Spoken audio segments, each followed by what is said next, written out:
56 years ago, Russia, the northern Ural Mountains. A group of 9 students of the Ural Polytechnic Institute embarked upon a difficult winter expedition to reach the Otorten mountain. Their journey seemed to progress according to plan.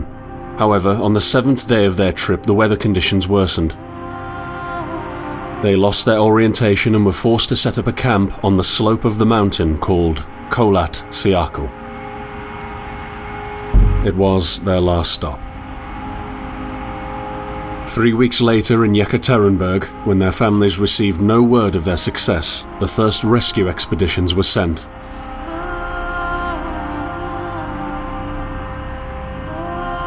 On February 25, 1959, an abandoned encampment was found.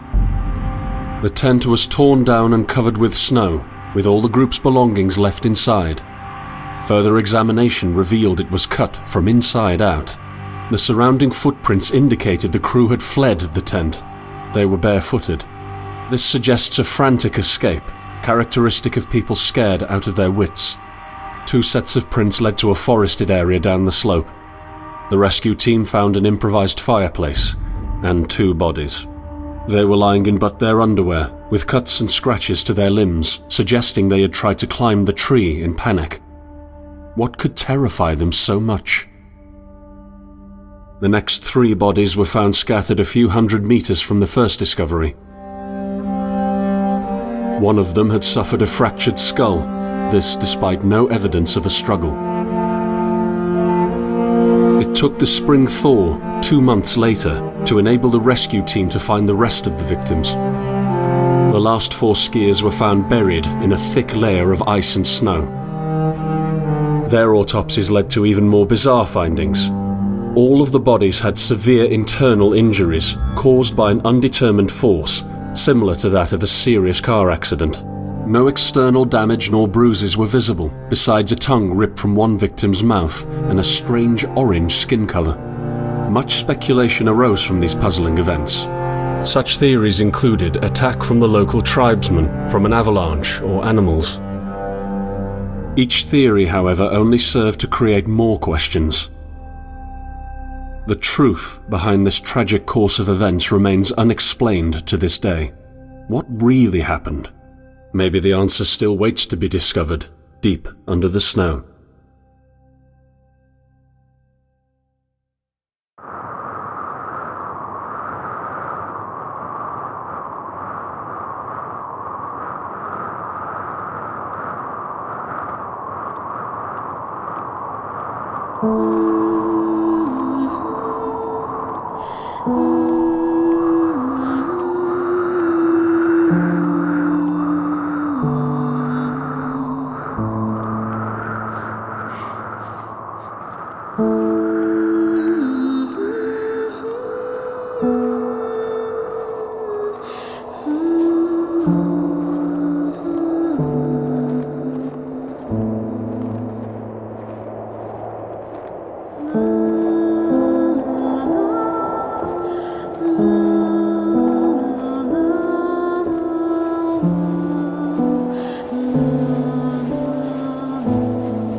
kind to me.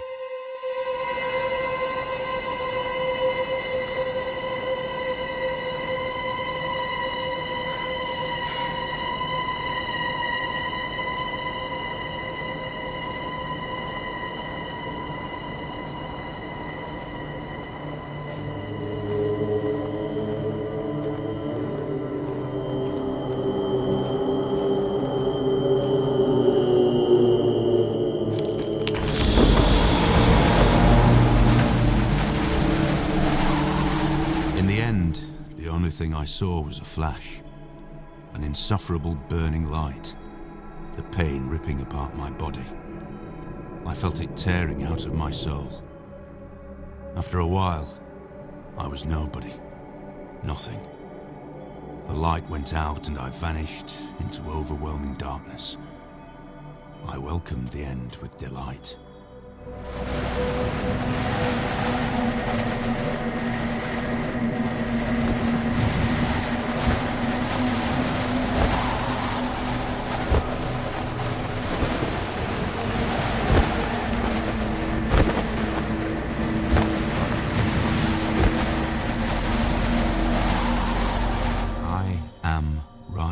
Behind you.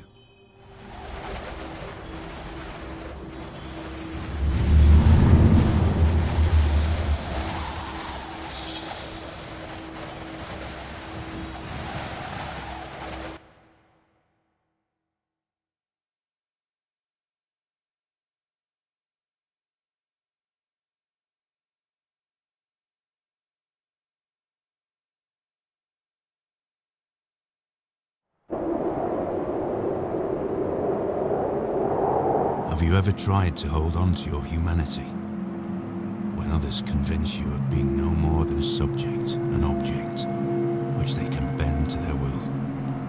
When they told you that you were a monster that deserved punishment, and you could really not remember your sins? When they took away your loved ones, leaving you to rot in the dark? The problem is that in their darkness, you have never been alone.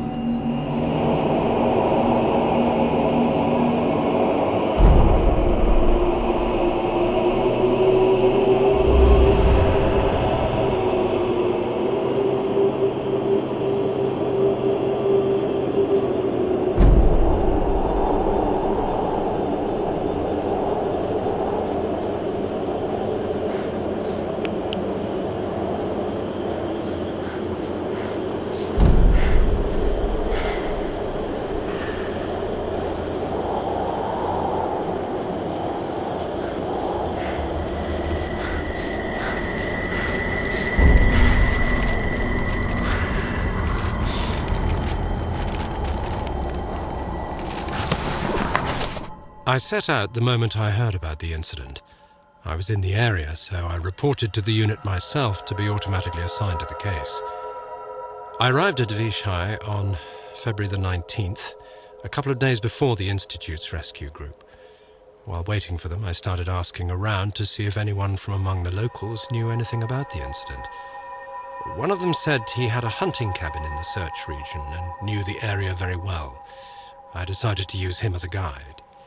When the rescue team had finally arrived, I explained to them what the unit's role was in this mission and that all discoveries or observations should be brought to my attention before anyone else's. We established priorities, checked the equipment, and set off right away. It was not until February the 26th we found the tent that I believe belonged to the students. Initial findings show that the people in the tent cut its sidewall and for some reason tried to escape from it in panic. The tracks in the snow led to a forest 1.5 kilometers away. But the trail went cold after 500 meters, and we had to carefully search the entire area. This was not a place of any average incident. We had shivers crawling all over our bodies because of the atmosphere surrounding us. I was convinced that something more than just an accident had occurred here. I had the feeling we were dealing with something unnatural.